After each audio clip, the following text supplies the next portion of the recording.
बताया। मेरा नाम अजय पंडित है।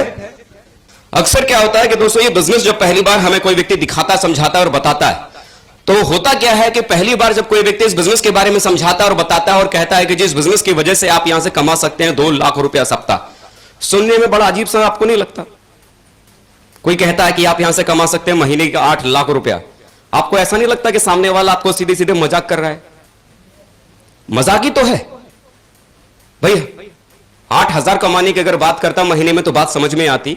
अरे 20-25 हजार कमाने की अगर बात करता तो बात थोड़ी और समझ में आती है। अरे हद थी तो 80,000 महीना कमाने की बात भी अगर करता तो बात समझ में आ सकती थी। लेकिन बात सामने वाला क्या करने की कोशिश करता है? महीने का 8 लाख रुपए की बात से शुरुआत होती है। महीने की 8 लाख रुपए से बात की शुरुआत होती है, तो यकीन होता नहीं है। लेकिन अक्सर क्या होता है कि कोई ना कोई व्यक्ति हमारे घर के दरवाजे पर आता है और हमें इस तरह के बिजनेस के बारे में समझाता और बताता है कि जी आप यहां से जुड़ो, करने की शुरुआत करो, यहां से आने वाले कल में आप महीने का 8 लाख कमा सकते हैं। सच कहें तो यकीन किसी को भी नहीं होता, भरोसा किसी को भी नहीं होता कि ऐसा हमारी जिंदगी में कभी हो सकता है। लेकिन क्या होता है कि जो व्यक्ति हमें इस बिजनेस के बारे में हमारे घर में समझाने के लिए आता है वो कोई पराया नहीं होता, कोई ना कोई अपना होता है। या तो अपना दोस्त होता है, या तो अपना पड़ोसी होता है, या तो कोई अपना रिश्तेदार होता है। यही लोग तो हमारे घर में हमारे इस बिजनेस के बारे में समझाने के लिए आते। तो कई बार जब वो लोग बार बार हमारे घर में आते हैं, 1 बार 2 बार 4 बार 5 बार 10 बार, जब बार बार वो लोग हमारे घर में आते हैं, हम करना नहीं चाहते हैं, हम जुड़ना नहीं चाहते हैं, हमें भरोसा नहीं होता कि यहां से कुछ हो सकता है। लेकिन इस दबाव में कि भाई अगर मैं नहीं जुड़ा तो मेरा दोस्त बुरा मान जाएगा, मैं नहीं जुड़ा तो मेरी रिश्तेदारी खराब हो जाएगी, कई बार हम अपनी उस रिश्तेदारी को बचाने के खातिर हम सिर्फ जुड़ जाते हैं। कई बार हम अपनी उस यारी दोस्ती को बचाने के खातिर हम जुड़ जाते हैं। हमें यकीन नहीं होता कि यहां से कुछ हो सकता है या यहां से किसी की जिंदगी बदल सकती है, लेकिन हम सिर्फ उस विश्वास को बचाने के खातिर कि मेरा यार बुरा ना मान जाए, मेरा रिश्तेदार बुरा ना मान जाए, सिर्फ और सिर्फ हम इस वजह से इस बिजनेस के भीतर हम जुड़ जाते हैं। ऐसा ही होता है अक्सर करके, हर व्यक्ति के साथ शुरुआत में ऐसा ही होता है, यकीन नहीं होता। और जब जुड़ जाने के बाद भी जब वो हमारा यार या हमारा वो पड़ोसी या हमारा वो दोस्त बार बार जब हमको समझाने और बताने की कोशिश करता है कि जी करके देखो, यहां से कुछ हो सकता है, जी सोच के देखो, जिंदगी यहां से बदल सकती है, हम तो सिर्फ रिश्तेदारी बचाने के खातिर जुड़े थे, हम तो सिर्फ यारी बचाने के खातिर जुड़े थे, विश्वास कहां था कि यहां से कुछ हो सकता है, हम तो सिर्फ जान बचाने के खातिर जुड़े थे। और इस वजह से कई बार बिजनेस में जुड़ जाने के बाद भी विश्वास नहीं हो पाता कि यहां से जिंदगी बदल सकती। लेकिन एक बात की मैं गारंटी आपको देता हूं, अगर अगले 20 मिनट तक आप अपने दिल और दिमाग को अगर आपने यहां पर खोल के अगर आपने यहां पर रखा, फिजिकली और मेंटली अगर अगले 20 मिनट तक अगर आप इस हॉल के भीतर अगर आप मौजूद रहे, तो मैं इस बात की पूरी गारंटी दिलाता हूं कि जिंदगी में कोई और अपने जीवन में सफल हो पाएगा या नहीं हो पाएगा इस बात का मुझे नहीं मालूम, लेकिन जिस व्यक्ति ने फिजिकली और मेंटली अगले 20 मिनट तक मेरी बातों को सुना, इस बात की पूरी गारंटी, मरने से पहले बाद में करोड़पति जरूर बनेगा, 100% गारंटी।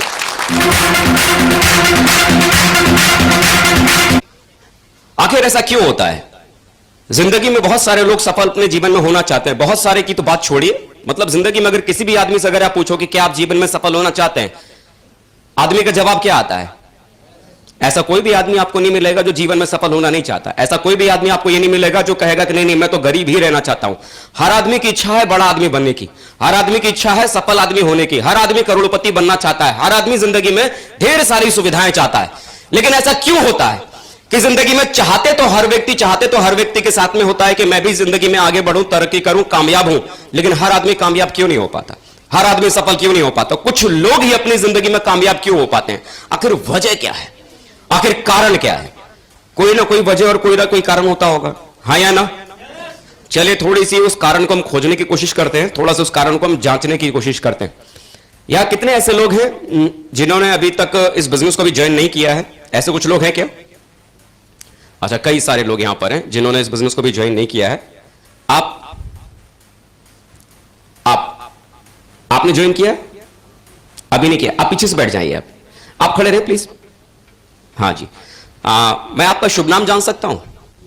अमित कुमार। अमित जी कहां के रहने वाले हैं आप? मतलब यही बोकारो के हैं आप? कहां है? धनबाद से हैं आप? अच्छा, धनबाद के रहने वाले हैं, अमित जी हैं हमारे बीच में। अच्छा अमित जी, अभी आपने बिजनेस को ज्वाइन किया है या नहीं? अभी अमित जी ने बिजनेस को ज्वाइन नहीं किया है और हमारे बीच में है। अच्छा अमित जी, अगर मैं आपसे कोई सवाल करूं तो आप उस सवाल का बुरा तो नहीं मानेंगे? मैं सवाल कर सकता हूं आपसे? चलिए, सबसे पहले तो अमित जी हमारे और आपके बीच में हैं, जो कि धनबाद के रहने वाले हैं और आज हमारे इस प्रोग्राम में आए हैं। अभी इन्होंने इस बिजनेस को ज्वाइन नहीं किया है और मैं इनसे कोई सवाल करूं, ये उस सवाल का बुरा नहीं मानेंगे। इन्होंने मुझे वो सवाल पूछने की परमिशन मुझे इन्होंने दी है। तो सबसे पहले तो मैं जरूर चाहूंगा अमित जी के लिए एक जोरदार ताली जरूर बजनी चाहिए। अमित जी को दोस्तों जो मैंने सिर्फ एक माध्यम चुना है, लेकिन ये सवाल जो मैं अमित जी के साथ जो मैं करने वाला हूं, ये सवाल मेरा सिर्फ और सिर्फ अमित जी के साथ नहीं है, बल्कि तमाम वो साथी जो आज यहां पर आए हैं, जिन्हें इस बात का कहीं ना कहीं यकीन नहीं हो पाता कि हम भी अपनी जिंदगी में कामयाब हो सकते हैं। ये बात मेरा हर उस व्यक्ति के साथ में। अमित जी को सिर्फ मैंने एक माध्यम के रूप में मैंने चुना है। अमित जी, हालांकि अगर देखा जाए तो आदमी जिंदगी में कहीं ना कहीं तो बिजी रहता है। आदमी के पास में अगर सबसे ज्यादा अगर किसी चीज की अगर कमी है तो वह है समय की। आदमी के पास में समय बहुत कम होता है। ऐसा ही होता है ना अमित जी? जिंदगी की जरूरतों को आपाधापी में आदमी लगा हुआ है। बड़ी फुर्सत है अमित जी, एक दिन की बात थी कि आपको थोड़ा फुर्सत मिली थी और आप उस फुर्सत के दिन में, उस छुट्टी वाले दिन में आप अपने शहर को घूमने के इरादे से आप निकले थे और छुट्टी वाला दिन था, घूमने के इरादे से आप अपने शहर में निकले थे और अचानक घूमते घूमते आपको पता ही नहीं चला कि कब आप टहलते टहलते आप एक ऐसी सड़क की तरफ आप निकल गए जिस सड़क पर आपने क्या देखा कि दूर दूर तक कोई आता जाता नहीं था। अमित जी, थोड़ी दूर आप आगे गए थे और आपने क्या देखा कि सड़क के ऊपर नया वाला 500 रुपया और 2000 रुपए का नोट जमीन पे गिरा हुआ था। अमित जी, आपने चारों तरफ घूम के देखा, दूर दूर तक कोई नजर नहीं आया। अमित जी, आप क्या करेंगे? उठा लेंगे उसको। और आप दीपावली पर जब लक्ष्मी जी की पूजा करते हैं तो किस लिए करते हैं? जब लक्ष्मी माता मिले तो हम क्या बोले? लक्ष्मी जी जाओ, लक्ष्मी जी जाओ, या फिर लक्ष्मी जी आओ, है ना? और लक्ष्मी जी आओ तो लक्ष्मी जी मिले तो छोड़ने के लिए कौन तैयार होगा? कोई है क्या? ना। और ऐसे भी देखो भाई, हमारे देश की मुद्रा है, अगर जमीन पे गिरी रहेगी तो हमारे देश का अपमान होगा कि नहीं होगा? भाई, इससे बड़ी देशभक्ति और क्या चाहिए, है ना? देशभक्ति के खातिर आदमी उठाकर रख लेगा। लॉजिक तो चाहिए ना कोई उठाकर रखने के लिए, इससे बड़ा लॉजिक क्या हो सकता है? अच्छा अमित जी, तो टाई पहन के दौड़ता हुआ आपकी तरफ आ रहा है, उसके हाथ में एक बड़ा सा एक ब्रीफकेस है, वो दौड़ता हुआ आपकी तरफ आता है, वो ब्रीफकेस आपको देता है और कहता है कि भाई साहब इसको आप रख लो, इसमें 20 करोड़ रुपया है। अमित जी, आप क्या करेंगे? रखेंगे नहीं? अरे लोग जिंदगी में 1 करोड़ नहीं कमा पाते, 20 करोड़ में जीवन बन सकता है, क्यों नहीं रखेंगे जी आप? भीतर में क्या, कैसे हम जाने का? नोट ही नोट है, बम है उसमें। अरे बाप रे, कह रहे बम होगा तो और नोट होगा तो कैसे पता चलेगा? तो बंद है ना। अच्छा, खोल के दिखाएगा तो मन में क्या चलेगा? खोल के भी देखने के बाद चक्कर वाला तो नहीं है, हाँ, 2 नंबर वाला तो नहीं है, इसके पीछे कोई चाकू छुरी लेके तो नहीं चला है ना? मन में सवाल आएगा, विचार आएगा, क्यों भाई? वो 500 और 2000 रुपए का नोट जब जमीन पे आपने उठाया तब तो आपके दिमाग में एक भी सवाल नहीं था, चुपचाप आपने उठा लिया। तो सब नजर आ रहा था ना सर? नजर आ रहा था, वो भी नजर आ रहा था 20 करोड़ का नोट। 20 करोड़ खोलने के बाद भी कोई देगा तो ऐसे कैसे देगा सर? हाँ, देगा तो ऐसे कैसे देगा? सामने आता है तो 20 करोड़ रुपए को लेने से पहले मेरा दिमाग 70 सवाल करता है, लेकिन जब वो 500 और 2000 रुपए का नोट जब हमारे सामने आता है तो 500 2000 रुपए का नोट उठाने से पहले मेरा दिमाग सवाल नहीं करता। क्यों? क्यों? वजह बहुत छोटी सी है। जब 500 और 2000 रुपए का नोट जब हमारे सामने आता है तो 500 और 2000 रुपए के नोट के सामने मेरी सोच उस 500 और 2000 रुपए के नोट के सामने बहुत बड़ी हो जाती है और 500 और 2000 रुपए का नोट उस समझ के सामने बहुत छोटा लगता है। और क्या लगता है? अपना माल है, रख लो, दिमाग सवाल नहीं करता। लेकिन जैसे ही 20 करोड़ रुपए की रकम हमारे सामने आती है, वो 20 करोड़ रुपए की रकम के सामने हमारी सोच बहुत छोटी पड़ जाती है और 20 करोड़ रुपए की रकम हमारे लिए बहुत बड़ी हो जाती है। और दिमाग क्या बोलता है? कहीं चक्कर वाला तो नहीं है, कहीं 2 नंबर वाला तो नहीं है, कहीं गलत पैसा तो नहीं है, कोई चाकू छुरी तो लेके नहीं पड़ा। दिमाग 70 सवाल करना शुरू कर देता है। अगर हमारी सोच अगर करोड़ों की हो, अगर हमारा विचार अगर अरबों का हो, तो विश्वास कीजिए वो 20 करोड़ रुपए की रकम भी आपके लिए 500 और 2000 रुपए के नोट के बराबर लगेगी और आप कहेंगे अपना माल है, रख लो। दिमाग सवाल आपसे नहीं करेगा। जिंदगी में जिन लोगों ने भी अपनी जिंदगी को बहुत बड़ा बनाया है, ये वो लोग हैं जिन्होंने जिंदगी को बहुत बड़ा बनाने से पहले अपनी सोच को बहुत बड़ा बनाया है। और जिस आदमी की सोच बहुत बड़ी है, हो सकता है वो आदमी आज की तारीख में गरीब जिंदगी को जी रहा हो, लेकिन एक बात की पूरी गारंटी है कि मरने से पहले वो आदमी गरीब कतई नहीं मरेगा। जिस आदमी की सोच,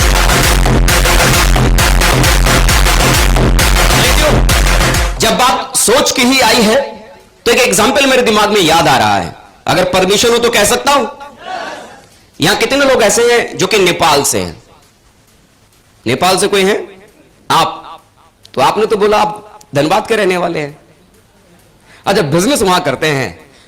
अच्छा, माता पिता वहां रहते हैं, यहां रहते हैं, मतलब पैदाइश तो यही की है आप, तो बराबर नेपाली कहां हो गए आप? वहां जाके बसे ना। अच्छा, ऐसे रहते हैं वहां पर। चलिए भाई, हमारे साथ अमित जी हैं, नेपाल में रहते हैं, लेकिन इनके माता पिताजी यहां रहते हैं, पैदाइश इनकी यहां पर है। अच्छा, मैं अगर कोई बात अगर करूं तो अमित जी बुरा तो नहीं मानेंगे ना? नहीं मानेंगे। चलिए देखिए, मेरा इरादा किसी की भावनाओं को चोट पहुंचाने का नहीं है, मैं कुछ समझाना और बताना चाहता हूं, सिर्फ उस बात की तरफ ध्यान देना है। सही है? यहां कितने लोगों को मालूम है कि नेपाल में पशुपतिनाथ जी का बहुत बड़ा मंदिर है? बहुत सारे लोग जानते हैं। अरे सभी जानते हैं, क्या बात है।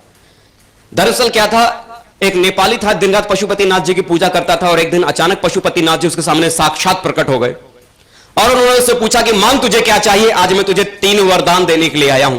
कितने वरदान? 3 वरदान देने के लिए आया हूं। अचानक पशुपतिनाथ जी जब नेपाली के सामने प्रकट हुए तो उस नेपाली को समझ में नहीं आया कि मैं क्या मांगू। उस नेपाली ने हाथ जोड़कर बोला कि हे पशुपतिनाथ जी, हे पशुपतिनाथ जी, एक बहुत बड़ा आलीशान बंगला बना दो। पशुपतिनाथ जी बड़े खुश हुए, उन्होंने बोला तथास्तु। एक आलीशान बंगला बनकर तैयार हो गया। पशुपतिनाथ जी ने बोला कि दूसरा वरदान मांग। हाथ जोड़कर उस नेपाली ने बोला कि हे पशुपतिनाथ जी, उस आलीशान बंगले में एक सेठ और सेठ का परिवार बसा दो। पशुपतिनाथ जी बड़े कंफ्यूज हो गए, बोला बंगला बनवाया था, चलो ठीक था, रहना तुझको चाहिए तो सेठ को क्यों बसा रहा है? लेकिन उन्होंने कोई जवाब नहीं दिया। उन्होंने बोला तथास्तु। उस आलीशान बंगले में रहने के लिए सेठ और सेठ का परिवार आ गया। पशुपतिनाथ जी ने बोला कि भाई तीसरा वरदान मांग। उस नेपाली ने हाथ जोड़कर बोला कि हे पशुपतिनाथ जी, उस सेठ के बंगले के गेट पर मुझको चौकीदार की नौकरी दिलवा दो। क्या दिलवा दो? चौकीदार की, चौकीदार की। चुटकुला पसंद आया? चुटकुला पसंद आया? जोक समझ में आया? मजा आया? यही बात है। मैंने एक बात आप लोगों के सामने रखी, कई लोग मुस्कुरा रहे थे, मैं खड़ा होकर वहां से देख रहा था, और कई लोग तो खिलखिला भी रहे थे, मैं बराबर वो भी देख रहा था। अरे उस नेपाली की बात को हमने और आपने तो सुना और हंस दिए, लेकिन क्या कभी जिंदगी में आपने सोचा है कि हम पर और आप पर कौन हंसेगा? हम पर और आप पर कौन हंसेगा? क्योंकि हम और आप भी जब भी कभी किसी मंदिर में जाते हैं, परमपिता परमेश्वर से कहते हैं कि हे भगवान, मेरी सरकारी नौकरी लगा देना। हमारे माँ बाप भी हमारे लिए उन्हीं मंदिरों में जाते हैं और हमारे लिए दुआ मांगते हैं कि हे भगवान, मेरे बेटे की सरकारी नौकरी लगा देना। अरे क्या फर्क पड़ता है मेरी सोच में और उस नेपाली की सोच में? उसने मांगी गेट पर चौकीदार की नौकरी और मैंने मांगी सरकार की नौकरी। आखिर मांगी तो नौकरी,